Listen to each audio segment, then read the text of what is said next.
Kalau bicara tentang apakah syair itu musik, syair itu pemusik atau bukan, saya bukan orang pertama.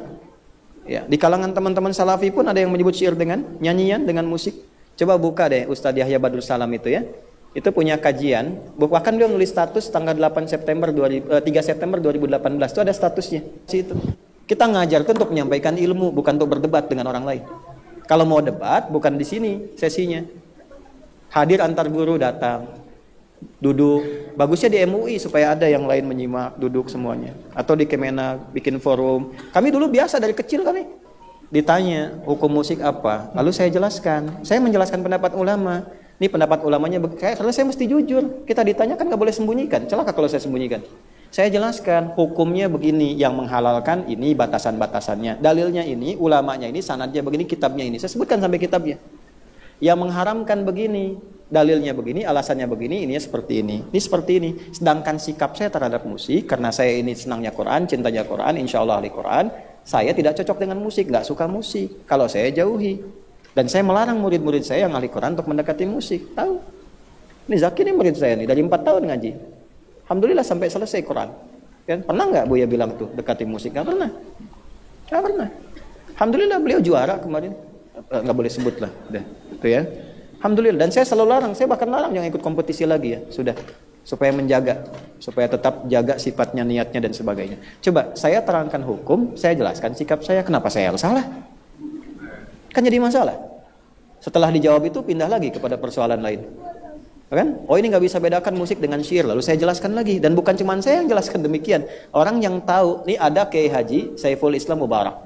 Beliau itu S1-nya Al-Azhar. Di jurusan bahasa Arab. S2, S3-nya ahli Quran, di tafsir Quran. Dari Win Sinun Bulung Jati. Menjelaskan juga tentang itu. Dan sama persis dengan saya penjelasannya. Karena background kami sama.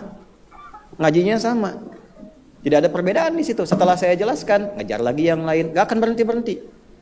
Gak akan pernah berhenti. Jadi gak usah bikin klarifikasi. Kita itu ngajar, bukan tuh bikin klarifikasi. Walaupun nanti habis ini kontennya klarifikasi lagi. Kita itu menerangkan pada orang begini caranya. Bukan tujuan mengklarifikasi. Gak ada kerjaan klarifikasi itu. Kita ngajar itu untuk menyampaikan ilmu, bukan untuk berdebat dengan orang lain.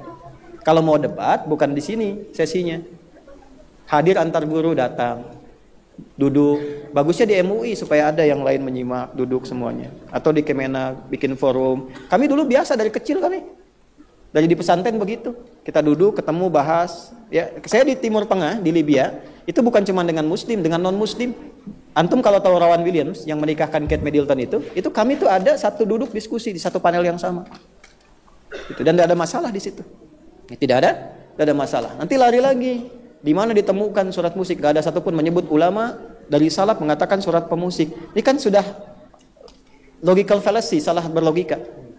Bapak Ibu, musik itu bahasa apa?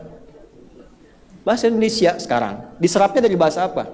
Bahasa Yunani, bukan bahasa Arab. Gak dikenal kata musik dalam bahasa Arab. Itu serapan sekarang. Musik itu dari bahasa Yunani, muse. Asalnya dari mitologi. Zeus punya anak perempuan 9. Disebut Muses, Zeus. Sekarang sedang ada masalah sampai Zeus pun ikut di online. Ya. Nah, Muses itu dewi-dewi musik. Ada dewi puisi, Clelio itu ya. Kemudian sampai 9 jenis dewinya. Itu ahli di bidang musik. Diseraplah ke dalam bahasa menjadi musik. Dari Muses jadi musik. Di bahasa Arab gak dikenal itu. Di zaman Nabi gak ada istilah musik. Zaman Nabi sebelum lahir kata musik itu gak ada. Yang ada cuma 5 kata. Yang maknanya sama dengan musik yang disebut sekarang. Apa itu? Satu hida atau huda, yaitu irama lagu untuk mengarahkan hewan, menggembala hewan. Yang kedua, senandung-senandung umum lagu disebut ghina. Makanya bab musik sekarang disebut fikul ghina, ya, bab tentang nyanyian, tentang lagu. Kalau umum sifatnya. Nah, kalau pakai notasi khusus, ada 16 notasinya disebut dengan bahar, disebutnya syair. Di syair itu disebut syair, itu bukan syair dalam pengertian bahasa Indonesia. Jadi gini, kalau pahami bahasa Arab jangan pakai KBBI. Kamus Besar Bahasa Indonesia nggak nyambung. Bahasa Arab pakai bahasa Arab, bahasa Indonesia pakai bahasa Indonesia. Jadi kalau kita membahas dengan istilah bahasa Arab, gunakan pendekatannya bahasa Arab. Itu yang dipakai supaya jelas. Nah, syair itu disebut syair, itu syaratnya 5. Yang pertama itu zatu afkar, ada ide, ada renungan, ada rasa. Yang kedua ada uslub, ada gaya bahasa. Ketiga fasohah, ada kefasihan. Nah keempat ada khayal, imajinasi. Yang kelima itu yang kita sebut musik, ada notasi iqa namanya dulu itu, ada 16. Ya, notasinya, balokotnya ada 16 disebut dengan bahar. Ada tawil, tawilun lahudunal buhuri fadailu fa'ulun mafa'ilun fa'ulun mafa'ilu kifa nabki min dzikra habibin wa manzili bisaqtili wa baina dakhuli fahaumali. Ya, kalau diiringi musik, musiknya disebut dengan ma'azif, alat-alatnya, alat-alat iramanya. Kalau pakai alat, ya, yang kita sebut sekarang dengan alat musik itu alatnya. Bedakan alat dengan musiknya, beda. Kalau pakai alat itu disebut alatnya ma'azif. Kalau orang nyanyi pakai alat disebut azif. Kalau tanpa alat disebut dengan, kalau ada notasi 16 disebut syair.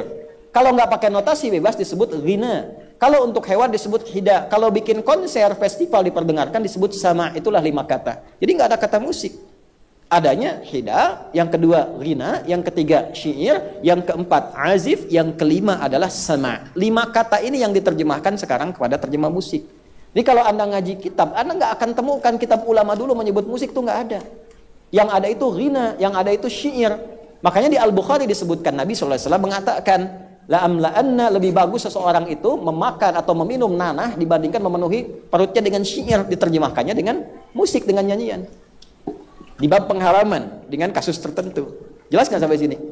Nah, jadi kalau Anda katakan cari surat pemusik sampai zaman Nabi, yang akan ditemukan karena orang dulu nggak kenal namanya musik. Kalau syu'ara kenal. Syu'ara itu jamak dari syair. Syair itu yang memiliki syair, yang pakar di bidang syair. Syair itu jenis musik nomor 3, tingkat paling tinggi. Karena yang bisa syair harus bisa 16 notasi. Kalau nggak bisa itu nggak bisa masuk kategori syair. Orang disebut syair. Nah syair ini bahasa Arab, bukan bahasa penyair bahasa Indonesia. Kalau penyair orang Indonesia ya bahasa Indonesia itu yang bisa sajak. Ya, karyanya untuk sajak, yang iramanya rima, itu bahasa Indonesia. Kalau bahasa Arab disebut syair itu dia kalau ada notasinya, ada iramanya, ada iqa'nya. Ilmunya disebut dengan arud. Nah, saya alhamdulillah itu S1 itu jurusannya di situ. Bahkan kami menulis kitab, menulis buku tentang arud. Namanya Minhatul Jalil fi Ta'rifi Arudil Khalil. Nah, tapi kalau beda memahami nggak apa-apa. Saya memahami seperti itu. Syu'ara itu bukan cuma penyair, tapi penyair yang tahu tentang musik, disebut musisi. Kalau Anda menafikan definisi ini, Anda nggak akan pernah tahu hukum musik. Coba saya balik tanya, apa hukumnya musik? Anda bilang halal, Anda bilang haram. Temukan kata musik, langsung disebutkan musik haram, musik haram, musik halal. Temukan kata musik di Quran dan di hadis, nggak akan ketemu. Karena semua hukum yang terkait dengan kata musik itu 5 katanya. Hida, ghina, syair, azif atau ma'azif, yang kelima sama. Nah itulah yang diterjemahkan ke dalam bahasa Indonesia dengan musik sekarang. Jadi kalau pemusik, surat para pemusik gak akan ditemukan. Sama dengan begini, coba cari surat gajah. Surat gajah cari. Sebutkan kitab-kitab ulama salaf yang menyebutkan kitab surat gajah. Gak akan ditemukan. Ibu jawab alfil, alfil itu bahasa Arab bu. Alfil, alam tara kaifa fa'ala rabbuka bi fil alfil, alfil itu artinya gajah. Jadi kalau Anda sebut surat gajah pakai bahasa Indonesia. Satu namanya. Tapi kalau Anda alfil merujuk pada bahasa Arabnya. Ada nggak surat sapi betina? Silakan cari, itu terjemahan. Nah, itu logika yang sama. Coba sebutkan, ada nggak misalnya surat musik dalam Quran? Sampai ujung dunia pun dicari, Anda nggak akan temukan, itu terjemahan. Tapi kalau Anda ingin carinya dalam bahasa Arab, bahasa Qurannya, ditemukanlah asy-syu'ara. Anda beda pendapat, yang nggak apa-apa, saya pun menghargai Anda. Tapi ketika Anda mencela dan menjatuhkan, itu problem. Itu poinnya. Gitu kan? Saya punya dalil, Anda punya dalil, kita punya latar belakang, kita belajar. Beda pendapat, biasa saja. Tapi ketika mencela, menuduh, maka ini konsekuensi yang tadi. Yang paling bahaya tuh begini. Saya menjelaskan nama surat, lantas dibawa nama itu sebagai sebuah legalisasi seakan-akan saya menghalalkan. Ustadz ini nyebut surat pemusik dan disimpulkan dia menghalalkan musik. Itu tanggung jawabnya di hadapan Allah berat sekali itu. Dan hadis Aisyah yang terakhir, hadis Aisyah. Ketika ada orang memuduh dan melibatkan banyak orang terlibat di dalamnya, maka itulah kecelakaan paling besar ketika kembali kepada Allah. Seseorang memberikan statement, lantas terlibat orang banyak di dalamnya untuk saling menuduh dan sebagainya, maka itu kezaliman paling besar yang disebutkan Nabi SAW. Itu ada di Sahih Sunan Ibnu Majah yang ditahqiq oleh Syekh Albani. Jelas sampai sini? Nah, jadi itu Nanti kapan-kapan saya bikinkan buku lah kalau ada waktu. Nanti supaya jelas Anda baca. Kalau sepakat ya nggak apa-apa. Tidak sepakat pun tidak apa-apa. Jangan menghalangi kita minum teh berdua. Ya, kalau Anda laki-laki, kalau perempuan tidak. Nah, jadi pertama tutup bab ini, selesai. Ya, dan saya pun tidak ingin komentar-komentar lagi masalah itu. Saya tutup, selesai.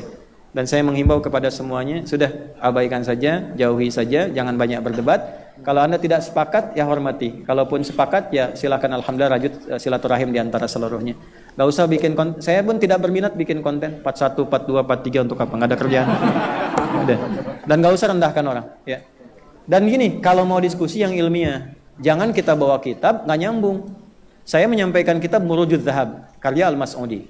Beliau itu ahli sejarah, gak ada hubungan sama akidah. Gak ada hubungan sama akidah.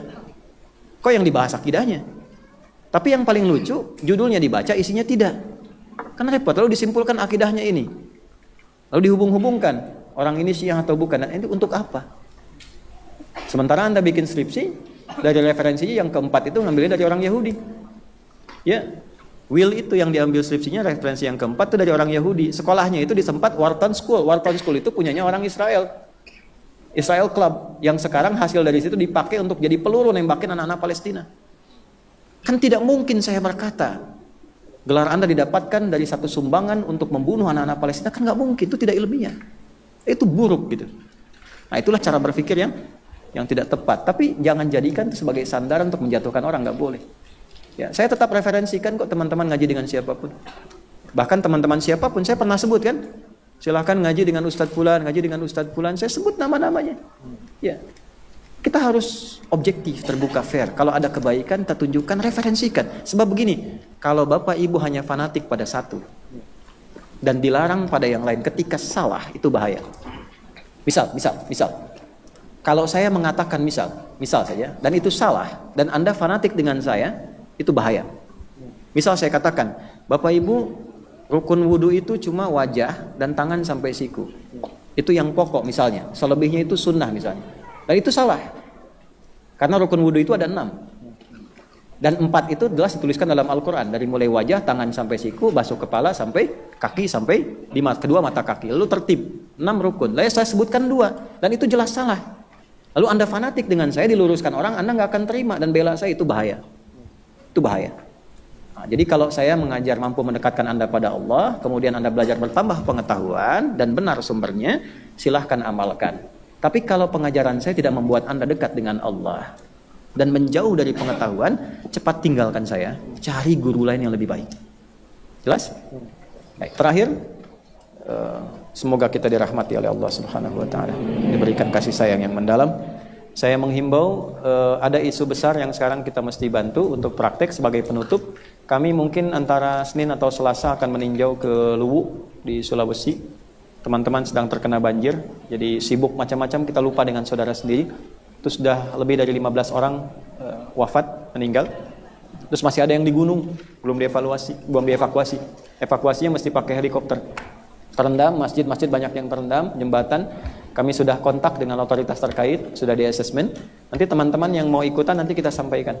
Ya, sementara kami tangani dulu, nanti sudah selesai apa yang recovery nanti kita sampaikan. Karena nanti ada masjid yang harus dibangun ulang, ada jembatan. Nah, itu lebih penting untuk kita perhatikan selain aspek-aspek lainnya.